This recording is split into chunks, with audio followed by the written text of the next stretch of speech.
4, 3, 2, 1, and you're live. We are live from New Orleans at the after-hour club, The Doghouse. Here with the Big Cheese, Robert Smith, talking about the new dance craze, the Charleston. So tell us about the Charleston and how it's such a cat's meow. It didn't start showing up in the clubs until 1925, but when it did begin, the girls went all for it. Why do you think that was?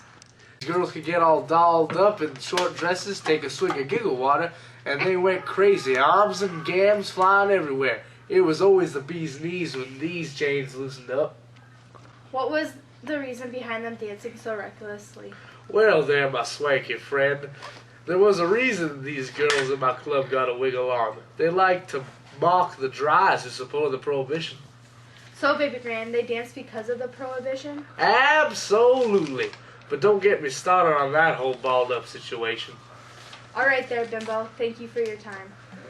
After this commercial, we'll talk to this doll from South Carolina. Stay tuned. Thirsty? Say no to water. Grab a cold can of Coca-Cola. Coca-Cola. Coca-Cola.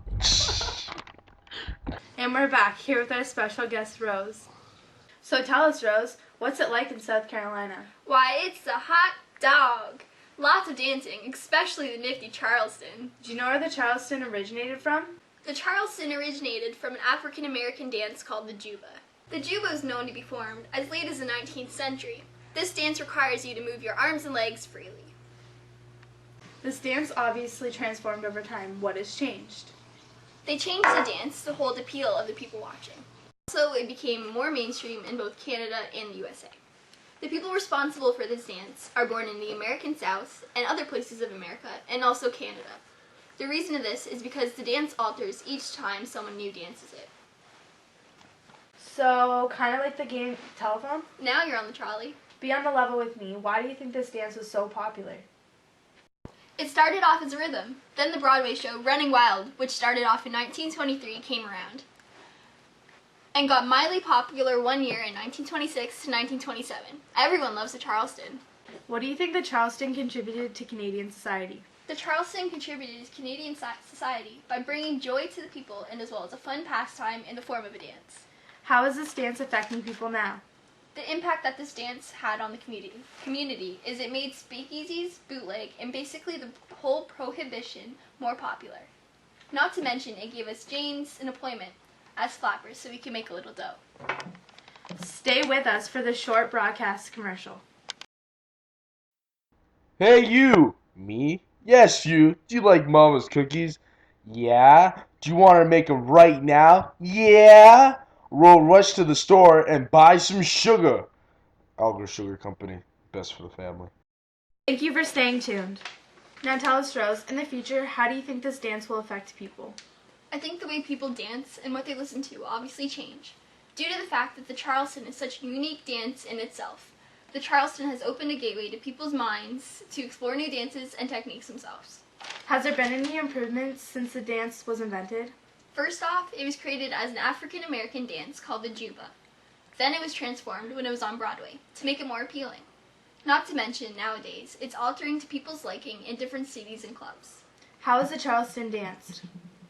I'll show you a demonstration.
Charleston's name come from?